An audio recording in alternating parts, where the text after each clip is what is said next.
Hola, les recuerdo que este espacio promueve la lectura de libros, de todo tipo de libros. Por ejemplo, el libro que nos encontramos leyendo desde hace tiempo ya, desde hace días, es El placer de los dioses, una novela que narra la historia de un personaje fabuloso que todo el mundo conoció como el pirata Barbarroja. Entonces, pues vamos a continuar y dice así. Acerquémonos a ese otro barco y escondamos el bote a la sombra de la quilla, fue la orden siguiente. Pero no hagáis ruido, o vive Dios, jamás volveremos a Argel. Los remeros asintieron en silencio y dejaron que casi por propio impulso la embarcación se fuera acercando a la galera en cuestión. El momento era de gran tensión y sobresalto, pues en la cofa y la cubierta de esta como de las otras naves se alcanzaba a distinguir el perfil de varios centinelas. El bote, sin producir más ruido que un leve roce que se perdió en el murmurante oleaje, se acostó junto al barco en cuestión. Al fondo, a unas 200 varas, la nave capitana se mecía como una vieja dama empeñada en dormir afuera, al pairo. Una nueva señal y los hombres dejaron en el fondo del bote sus pistolas y los mantos y turbantes. Luego, siguiendo siempre el ejemplo del capitán Barbarroja, se deslizaron al agua y nadando sin ruido como verdaderos delfines, se alejaron en dirección de la nave capitana. Juzgado por la posición de las estrellas, esta debía ser la sexta hora de la noche. Es decir, era la hora más propicia para ejecutar un plan semejante. 2 centinelas de recorrido en cubierta y un vigía en la cofa eran los encargados de montar la guardia. Ninguno de ellos, en ningún momento, alcanzó empero a descubrir la peligrosa proximidad de los corsarios. Tal era el sigilo con que se deslizaban bajo el agua. Una última y más larga zambullida y finalmente emergieron las mojadas cabezas debajo de la combada quilla. Murat desenrolló de su cintura una larga cuerda, al final de la cual iba adherido un gancho de abordaje. Sin embargo, no fue necesario emplearla porque junto a la enorme aleta del timón colgaba una cuerda. El mismo Murat trepó silenciosamente por la aleta, tomó la cuerda, probó la tensión y seguridad y empezó a trepar por ella con la sola ayuda de sus brazos. De este modo, cautelosamente, llegó a asomar en la banda del castillo de popa desde donde observó las cercanías. No advirtió peligro alguno. Hizo una señal. Otro corsario, Wadi, se encaramó por la cuerda y momentos después se acurrucaba junto a su compañero. Escondidos detrás de la borda, vigilaron los movimientos de los 2 centinelas. Aburridos de esto y de montar guardia, en no habiendo tanta necesidad de ello, los centinelas aprovechaban cada vuelta para echar un párrafo.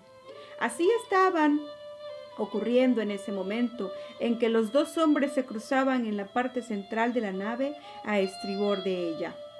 El corsario de la piel de ébano señaló al hombre de la derecha, dando a entender que era suyo.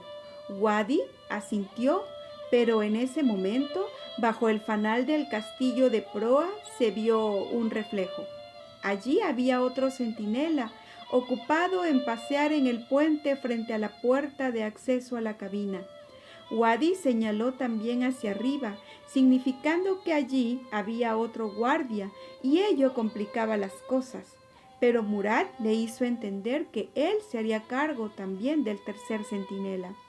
Acordado lo cual, echaron mano a sus nudos corredizos de seda trenzada y se deslizaron por la borda en distintas direcciones. Probablemente los tales centinelas jamás soñaron cuál habría de ser la forma de su violenta salida de este mundo, porque su ejecución fue una proeza de silencio y de sigilo.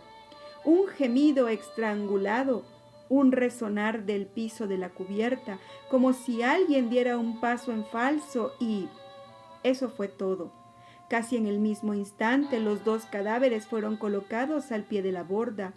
De las 4 operaciones, quizá la que se complicó un poco fue la tercera.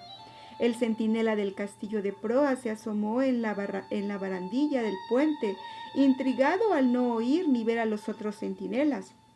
El hecho de tener el arcabuz alzado y en guardia impidió que Murat pudiera usar el dogal de seda. En consecuencia, el centinela alcanzó a emitir un ahogado grito cuando el rey negro le atravesó el corazón de una puñalada. La incógnita resultó el vigía de la cofa. Hasta que Wadi no apareció junto a él, no supieron que se hallaba profundamente dormido, recostado contra el resguardo de la cofa. Fue el más afortunado, porque del sueño de la vida pasó al sueño de la muerte. Desde la cofa, Wadi hizo una señal. Murad asintió y asomándose en la borda emitió el graznido de un ave nocturna. Era la señal convenida, la de que todo había salido bien. Cair y los otros se apresurarían a subir y se oyó de pronto el abrir y el golpear de una puerta. —¿Centinela? ¿Qué ruido fue ese? —preguntó un hombre asomándose. Murat tuvo una fugaz visión de tal personaje, cuando éste, azorado, miró a uno y a otro. Vestía ropas sencillas, nada de yelmo ni peto. Unos lentejuelos le colgaban de la nariz, debajo de una polvorienta peluca, cómicamente torcida. Bajo de estatura, esmirriado y de espaldas encorvadas, sugería al instante a un amanuense, probablemente un escriba o secretario, alguien que en suma escasa resistencia podía ofrecer. Silenciosamente el dogal le pasó por el cuello y el hombrecillo se deslizó por el piso sin exhalar un ay. Pero la cubierta había quedado despejada y cuando los 5 capitanes subieron a ella, todavía chorreando agua, con el aspecto de demonios marinos escapados de las cárceles de Neptuno, no hallaron otra cosa que 5 cadáveres para testimoniar que el capitán Barbarroja estaba resuelto a llevar a cabo su imposible y aún fantástico proyecto. La figura que descansaba en el lecho se agitó cuando el aire de la noche se coló a través de la puerta de la cámara privada. Don Diego de Valera, sin embargo, y preciso es decirlo en honor a la verdad, no dormía a pierna suelta ni totalmente desvestido. Ajustándose a las necesidades de la guerra y la delicada situación, apenas se había quitado el yelmo, la coraza y los arreos de las armas.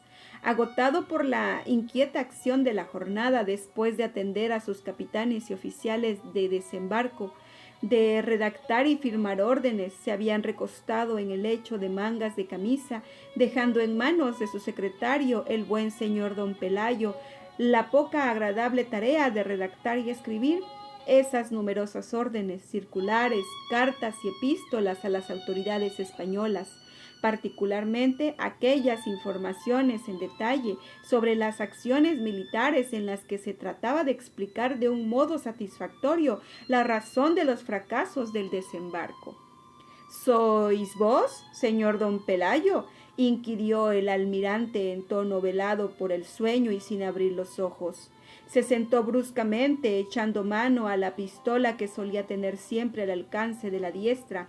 Su aguzado instinto de antiguo galeote le había hecho advertir el tibio resplandor de una lámpara alzada sobre su cabeza. No solamente eso, quien se acercara emitía un efluvio característico de agua de mar, de peces, que el buen don Pelayo no emitía nunca, en razón de que no era hombre de mar.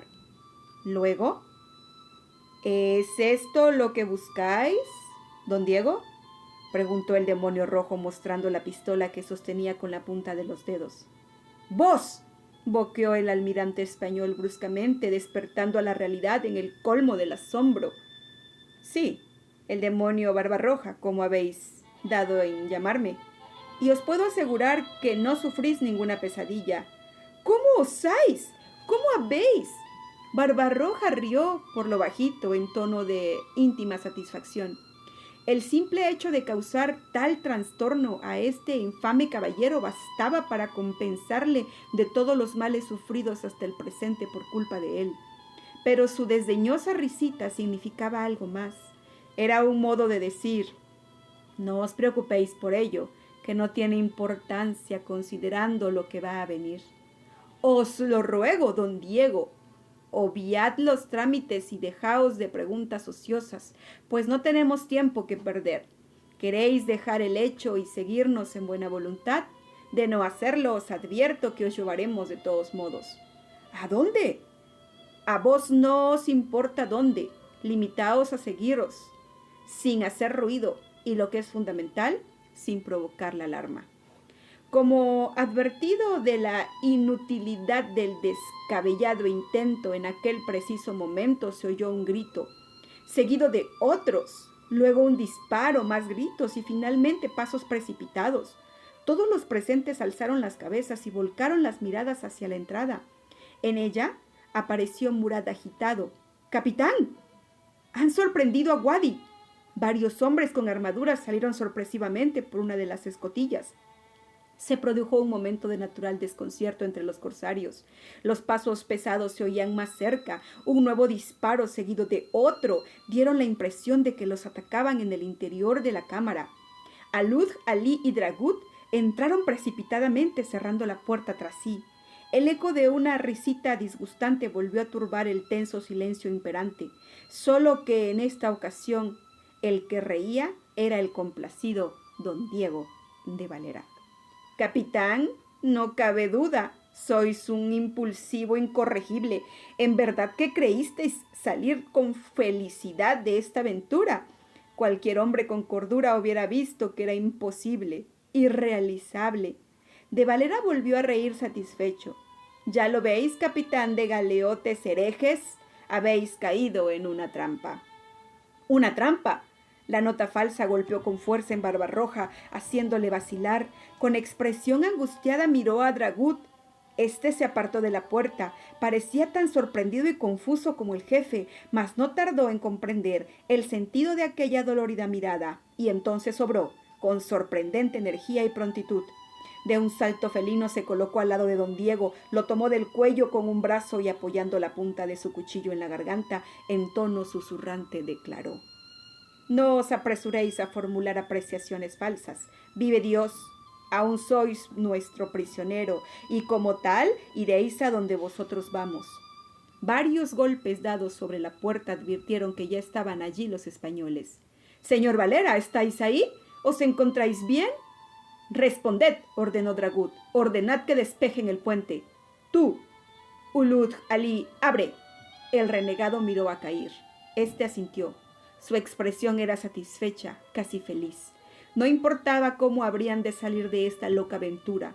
El hecho era que había comprobado por sí mismo que la naturaleza humana contiene nobles atributos. Eso bastaba. Olvidado pues del incidente que lo confundiera al extremo, volvió a ser el capitán de siempre. Apoyó una mano en el brazo tenso de Dragut, le sonrió amistosamente, dándole a entender que todo iba bien.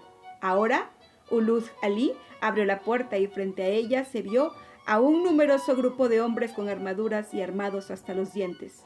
«¡Deteneos!», gritó Caid, señalando con su sable desnudo al prisionero. «Un paso en falso y lo liquidamos. Atrás, despejad la cubierta». Los soldados españoles miraron a su jefe consternados con desaliento. «Ordenad que despejen la cubierta», instó Dragut, introduciendo la punta del cuchillo en la piel olivácea blanda y mostrando un hilo de sangre en ella.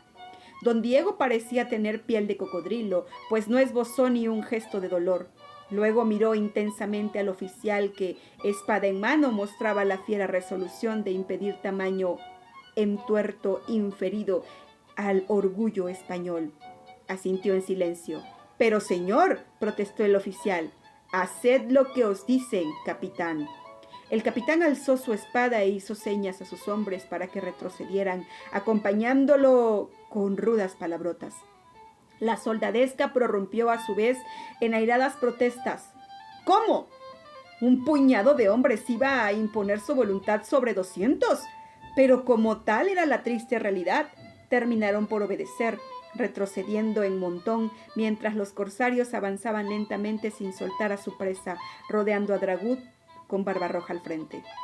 «¿Dónde está Wadi?», preguntó Cair. Un hombre asomó a un costado con una sangrante herida en su hombro. Sin que ninguno tratara de impedírselo, se puso al lado de su jefe.